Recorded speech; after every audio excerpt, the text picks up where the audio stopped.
आज हम बताने जा रहे हैं मकर राशि वालों के लिए जून का आरंभ काल जो होने जा रहा है उसमें ग्रहों का खेल आपके लिए कैसा रहेगा। देखिए, बृहस्पति महाराज का सबसे बड़ा परिवर्तन, विश्व का, ग्रहों का, वर्ष का सबसे बड़ा परिवर्तन बृहस्पति महाराज उच्च की राशि में जाने का योग जो बना रहे हैं वो आपकी राशि में बड़ा महत्वपूर्ण रहेगा, बड़ा महत्वपूर्ण रहेगा। कुछ नया, कुछ शुभता खुलने को तैयार हो रहा है, कुछ नया रास्ता प्राप्त होने के योग बन रहे हैं।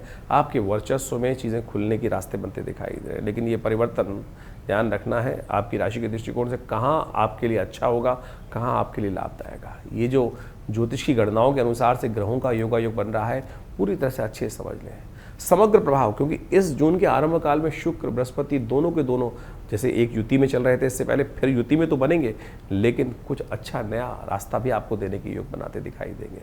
आपके जीवन में प्रगति का रास्ता आपको प्राप्त हो सकता है, आर्थिक दृष्टिकोण से मजबूती का रास्ता आपको प्राप्त करने के सुयोग बना सकते हैं। आपके व्यक्तित्व में चार चांद लगाने के योग बना सकते हैं। रिश्तों में गंभीरता का वातावरण ये ग्रह बनाते दिखाई देंगे और जीवन में संतुलन लेकर आते दिखाई देंगे। कई बार इम्बैलेंस दिखाई देता है ना, उसको ठीक करने का ये बृहस्पति ने जो पिछले शत्रु भाव में जाकर आपके शत्रु ज़्यादा बढ़ा दिए थे, उनको ठीक करने का, साफ करने का अवसर भी आपको प्राप्त होगा। आप धैर्य और सकारात्मक सोच बनाए रखने की ज़रूरत है।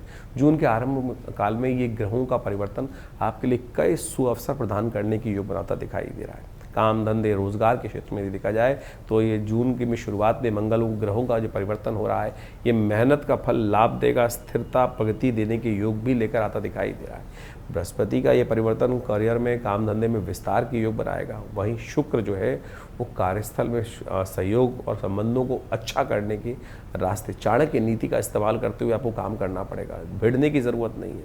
नौकरी में नई जिम्मेदारी, सम्मान प्राप्त करने के अवसर बन सकते हैं, लेकिन ध्यान रखना सर मुड़ाते ही कई बार ओले भी पड़ जाते हैं। बृहस्पति का ये परिवर्तन कई बार ऐसी स्थिति उत्पन्न करता है, व्यवसाय में धीरे धीरे आपको मजबूती प्राप्त करने के योग बन सकते हैं। झगड़ों में ना फंसे। फाइनेंस में, प्रशासन में, इंजीनियरिंग में, रियल एस्टेट में, मैनेजमेंट संबंधित क्षेत्रों में विशेष लाभ होने के योग बनते दिखाई दें। कार्यशैली में धैर्य और अनुशासन बनाने की बहुत ज़रूरत रहेगी। इस बात का ध्यान रखना, अपनी योजना किसी पे थोपने की ज़रूरत नहीं है। नई योजना पे कार्य आरंभ करने के लिए बहुत अच्छा अनुकूल समय है, लेकिन थोपिए मत। प्रैक्टिकल काम शुक्र के साथ मिलकर, चाणक्य नीति के साथ मिलकर काम करें। धन की आमद की स्थिति अच्छी हो सकती है। आर्थिक रूप से ये सहयोग प्रदान करने वाला समय दिखाई देता है। बचत बढ़ाने का अवसर भी आपके लिए सुयोग देगा। ये संपत्ति से कहीं ना कहीं जमीन जायदाद से लाभ संभव दिखाई देता है। घर परिवार से जुड़े खर्चे थोड़े बढ़ने के योग बनते दिखाई दे रहे हैं। पुराने निवेश लाभ लेने की स्थिति बनती दिखाई देगी। अनावश्यक खर्चे जो है वो निवेश से, अनावश्यक निवेशों से भी बचने का प्रयास करना चाहिए।